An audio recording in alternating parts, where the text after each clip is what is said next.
Hey everyone, welcome to I Totally Love It. This is Susan. Welcome to episode 21 of Junk Journal Sketches, where we take a um, sketch from the scrapbooking community or the card making community and we turn it into something that we can use in our junk journals. So this is from Freshly Made Sketches. It's a blog, and I found it initially through Pinterest. Um, And when I saw this is a card making sketch, but I immediately thought of a hidden paperclip. So, just looking at the design here, of course, it has a butterfly, but it says any shape. So, pull out your butterflies, your birds, your Tim Holtz paper dolls, your flowers, mushrooms. If you're working on a travel theme, anything related to that, or if you're working on Easter, you got your bunnies, your chicks, all the things. Um, and then so you could just do the little banner pieces there, um, have two different papers there, and then this could kind of hang off a little bit. I'm actually going to use a third piece behind there because it's going to give it support, and that between the banner and the big piece in the back is where I'm going to put my paper clip, so it'll be hidden and you can just slide it on and off. And so what I'm going to use for the back piece is, so if you remember last week's video, I was repurposing some scrapbook paper, not necessarily that I disliked, but I had way too much of it. But if you had some you disliked, this, it's a good way to reuse it too. Because it's just going to add another layer of thickness to your project. And I am going to cover it. Now, I have to be careful because if I have the paper turned that way, you can see through some of the papers. So I might have to turn it that way so as to not see those images through there. I don't think you can see through this one. You might just check if you're covering with book pages.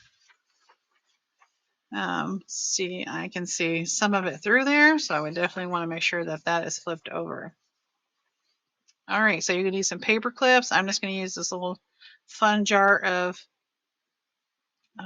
paper clips that I picked up from Daiso. And I'm getting ready to head up there here in another week or so. So I'm going to pick up some more. Not that I am hurting for paper clips, but you can use any paper clips. If you want to use the big jumbo ones, you can. But let's talk about this real quick as far as the size. Now I'm going to use these pre-cut papers that I had. So I'm going to want it to be, at least on the back side, because this is going to go over a page or it can go from the side, depending on which orientation your focal point is placed on there. It might look a little strange with the banners going that way, but probably not. I mean, banners go across the page, so that's probably fine. So you're going to want it to be at least long enough. If you want it to be the same on each side, and you want it longer like that, you'll need to obviously cut your paper longer. And so I'm probably going to do more of mine clipping from the top. Also, I would make it big enough that you have space to put a little, whether it's another butterfly or just even a label or cluster. I've got a little cookie tin growing with clusters inside. So just kind of eyeball it, and it also depends on the size of your journal. So if you have a little tiny paper bag journal, I mean, I would have to cut this even further down to make a small one. And that's where those small paper clips would definitely come in handy. Okay, so I think I've covered everything. So you're gonna need probably scissors, glue, paper clips. I'm using all kinds of scraps, trying to use up what's next to me. So I have all kinds of things here. And the boxes here next to me for me to continue to dig through. Like here's this little puppy dog paper with little paw prints. So I just have so much next to me. I'm really trying to clean it out before I pull out more stuff, but you can actually use some ribbon if you wanted to as part of your actual banner piece, and they don't have to be shaped like that. You could, bring them to a point. You do you. If you want it just flat across like that, rectangular, you could. The sky's the limit, as they say. All right, guys, so I'm gonna stop chatting. I'm gonna speed this up so I can try to get a few made in this video and it not be really, really long, because I know you have things you want to go craft, and I don't want to tie up your whole evening. All right, you guys, so sit back, relax, enjoy some tunes, and let's get cracking.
Okay, so I think they turned out all right. I will say some of the focal points I wanted to use were a little bigger for what I made. So if you have that in mind, what you want to use, then you can kind of gauge how long your paper needs to be. All right, so I did find a little tag to put on the back of that one. If that bothers you to have directional text, you can always just completely cover that up on that side. Um, I would probably do that before you glued your overlapping pieces there. But I like how that turned out. That turned out pretty great. She matched beautifully and she fit in there. Um, the blue on blue looks really nice. And then this one's actually a struggle. I'm still in my mind thinking I should have put that little, it wasn't this piece, but the little craft paper piece and made it like a triple banner, which you could do. But this little banner here on the top was actually one of two leftover pieces I had from the Junk Journal January Get Messy Arts freebie, the Get Messy Arts freebie that I actually made a lot of my cover out of for Junk Journal January. And that piece just got buried. But there we go. We got some little labels on the back. And but you make this to suit your needs. Like I said, this was just a hard cover. But you know, it's a lot like what we put on our junk journals. You could also make this bottom piece, banner like also, and you can layer however many pieces you want. I think putting it on that, those single sheets that you get like at Hobby Lobby, they're pretty thin. It depends on which company you have. This is Paper Studio, so um, adding book page and then adding these were all. I think the thickest thing up here. This was cardstock, and maybe this purple paper, which came from a scrapbook pad that was it double sided? I don't think it was double sided. Here's the other piece. No, it wasn't double sided, but it is thicker, um, like almost cardstock like, and but not as thick as these, Cartabella. All right, guys. I like how they turned out. I will be sharing this video in the the crafting group, the Facebook group, Junk Journals, Crafts, and More, also on Instagram. So feel free to join in whichever of those communities you are. You're welcome to, if you have a YouTube channel, make a video. You can, if you're not a YouTuber, um, you can always email it to me. And if you want me to share it on my community tab there or Instagram or wherever, you just let me know. Oh, I keep saving these little pieces. So that was a fun little trick there to, if you've been around, you probably know, like when we cut the little corners off the tabs or tags to make a tag. I'll get it right in a minute, you guys. And then if you cut it off and you flip it around, that way you get the same angle. Well, that really worked for cutting your banners the same. So you cut off your base, save that so that you can then cut off your other one at the same angle. So there you go. There's a new tip to me that I just felt like I could do something similar that we've done with another tip. Okay, I don't know how else to word that. Okay. All right, you guys. I appreciate you for watching. Don't forget to like, comment, and subscribe. Share my channel, please. I'm starting to grow. I'm enjoying it. And I love that you're here. And I appreciate you. And until the next one, bye-bye.